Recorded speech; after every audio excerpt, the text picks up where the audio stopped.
గోదావర్యాం సముద్భూతం వృక్షే అశ్వత్థే ప్రతిష్ఠితం భక్తాంజనేయం వరదం నౌమి సర్వఫలప్రదం. ఓం శ్రీ భక్తాంజనేయ స్వామినే నమః. జై శ్రీరామ్, జై జై శ్రీరామ్.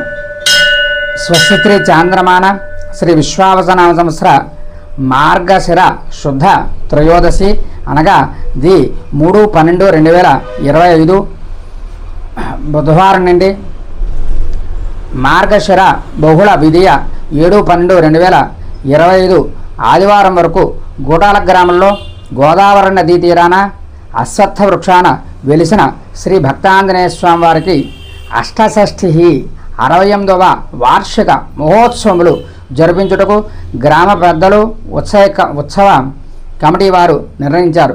కావున భక్త మహాశలందరూ కూడా ఈ ఉత్సవ కార్యక్రమాల్లో పాల్గొని కార్యక్రమాన్ని జయప్రదం చేయవలసిందిగా కోరుతున్నాం.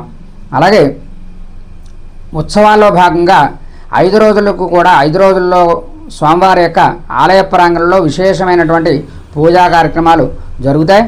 అందులో భాగంగా మొదటి రోజు 3/12/2025 మార్గశిర శుద్ధ త్రయోదశి నాడు పొద్దున్నే ఉదయం 4 గంటలకి కలశ స్థాపనతోటి స్వామివారి యొక్క పూజా కార్యక్రమాలు ప్రారంభమవుతాయి.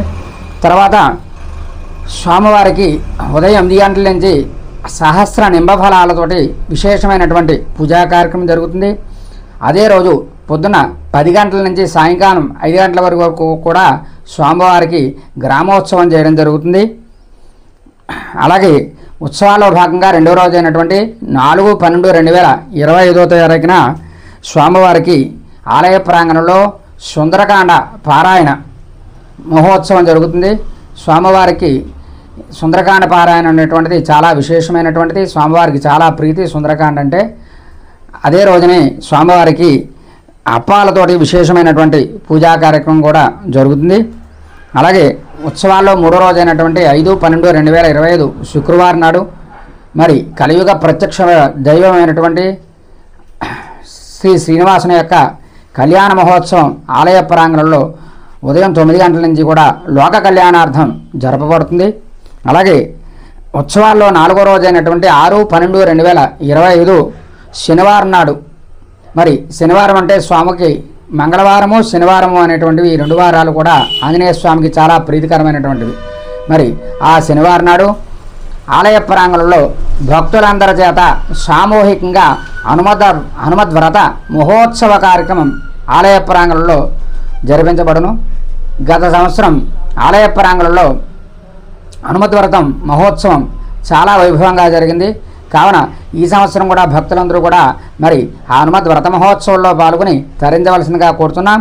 ఈ పూజా కార్యక్రమంలో పాల్గొనేందుకు భక్తులకి కమిటీ వారు 250 రూపాయలు రుసుము పూజా కార్యక్రమంలో పాల్గొనేందుకు నిర్దేశించారు.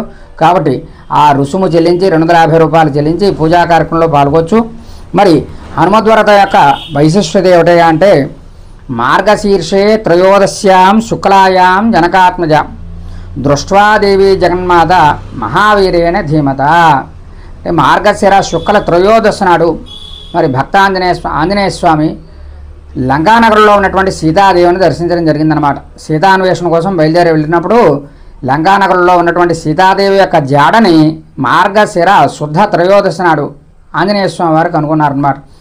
అప్పుడు ఆ సందర్భంలో సీతాదేవి ఆంజనేయ స్వామికి వరం ఇచ్చిందనమాట. ఇవాళ రోజున నిన్ను ఎవరైతే పూజిస్తారో వాళ్ళకి తప్పనిసరిగా వారి యొక్క మనోభీష్టాలన్నీ కూడా నెరవేరుతాయి అని సాక్షాత్తుగా జగన్మాత అయినటువంటి సీతాదేవి ఆ ఆంజనేయ స్వామి వారికి చెప్పిందనమాట. అలాగే భగవంతుడైనటువంటి శ్రీకృష్ణుడు కూడా మాసానా మార్గశీర్షోహో అని చెప్తూ ఉంటారన్నమాట భగవద్గీతలో. దీన్ని బట్టి మనకి మార్గశీర్ష మాసం అనేటువంటిది చాలా పరమ పవిత్రమైనటువంటి మాసంగా పరిగణింపబడుతోందన్నమాట. అందువల్ల భక్త సులభుడైనటువంటి శ్రీ భక్త ఆంజనేయ స్వామిని మరి పూజించడానికి ఆయన యొక్క అనుగ్రహం పొందడానికి ఈ మార్గశీర్ష మాసం అనేటువంటిది చాలా విశేషమైనటువంటి మాసం అన్నమాట. కాబట్టి ఈ మార్గశీర్ష మాసంలో హనుమద్వ్రత మహోత్సవాన్ని ఆచరించడం ద్వారా మనకి నవగ్రహ దోషాలు అలాగే జాతకరీత్యా ఏర్పడేటువంటి దోషములు ఏల్నాటి శని దోషములు దాంపత్య సమస్యలు ఆరోగ్య సమస్యలు తొలగి ఉద్యోగాభివృద్ధి సంతాన ప్రాప్తి, సంపూర్ణ ఆరోగ్యము, అష్టైశ్వర్య ప్రాప్తి మొదలైనటువంటివి తప్పనిసరిగా కలుగుతాయి. కాబట్టి భక్తులందరూ కూడా ఈ సామూహిక అనుమత వ్రత మహోత్సవ పూజా కార్యక్రమంలో పాల్గొని తరించవలసిందిగా కోరుచున్నాం.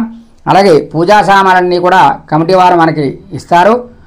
భక్తులు దంపతులు పాడుకోవచ్చు, లేదా విడిగానైనా ఎవరైనా భక్తులు ఎవరైనా కూడా ఈ పూజా కార్యక్రమంలో పాల్గొని తరించవచ్చు. 250 రూపాయలు చెల్లించి పూజా కార్యక్రమంలో పాల్గొవలసిందిగా భక్తులందరికీ కూడా మనవి చేస్తున్నాం. అలాగే ఉత్సవాల్లో భాగంగా ఆఖరి రోజైనటువంటి 7/12/2025 బహుళ తదియ ఆదివారం నాడు మరి ఉదయం 9 గంటల నుంచి కూడా స్వామివారి యొక్క ఆలయ ప్రాంగణంలో లక్ష సింధూర పూజా కార్యక్రమం జరుగుతుంది.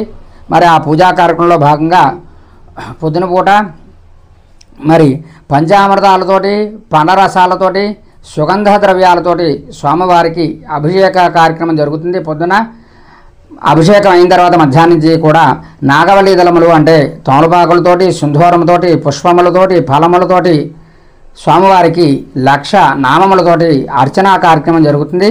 పూజా కార్యక్రమం అయిపోయిన తర్వాత సాయంకాలం 5 గంటలకి మరి గోదావరి నదీ తీరంలో గోదావరి హారతి కార్యక్రమం ఉంటుందన్నమాట. కాబట్టి భక్తులందరూ కూడా ఈ కార్యక్రమాల పూజలో అన్నింటిలో పాల్గొని తరించవలసిందిగా కోరుతున్నాం.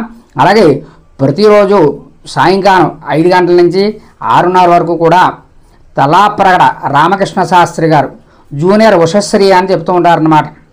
ఆయన జూనియర్ ఉషశ్రీగా లోకానికి అందరికీ కూడా సుపరిచితుడు అనమాట.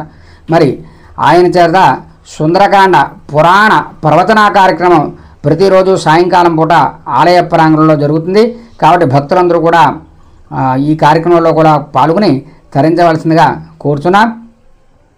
అలాగే ఈ ఉత్సవాల్లో భాగంగా ప్రతిరోజు కూడా మరి పొద్దున్న కానీ సాయంకాలం కానీ ప్రతిరోజు కూడా ఇక్కడ భజనా కార్యక్రమాలు, అలాగే హనుమాన్ చాలీసా, వివిధ కార్యక్రమాలు, భక్తి రసమైనటువంటి కార్యక్రమాలు ఆలయ ప్రాంగణంలో జరుగుతున్నాయి.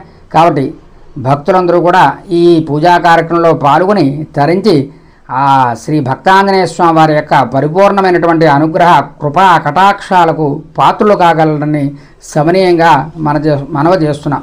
కావున భక్త మహాశయులందరూ కూడా ఈ 5 రోజుల్లో జరిగేటువంటి పూజా కార్యక్రమాల్లో పాల్గొని తరించి ఆ భక్తాంజనేయ స్వామి వారి యొక్క పరిపూర్ణమైనటువంటి అనుగ్రహానికి కృపా కటాక్షానికి పాత్రలు కావాల్సిందిగా సమనీయంగా మనవి చేస్తున్నాం. ఇట్లు ఆలయ అర్చకులు, అలాగే ఉత్సవ కమిటీ. అలాగే ప్రతి సంవత్సరంలాగే ఈ సంవత్సరం కూడా ఉత్సవాల అనంతరం 13/12/2025 స్థిరవారం స్వామివారి ఆలయ ప్రాంగణంలో భారీ అన్న సమారాధన మహోత్సవ కార్యక్రమం జరుగుతుంది. కావున 50 మంది భక్త మహాశయులందరూ కూడా ఆలయ ప్రాంగణానికి వచ్చేసి స్వామివారి యొక్క అన్నప్రసాదాన్ని స్వీకరించి తరించవలసిందిగా కోరుచున్నాం. జై శ్రీరామ్, జై జై శ్రీరామ్.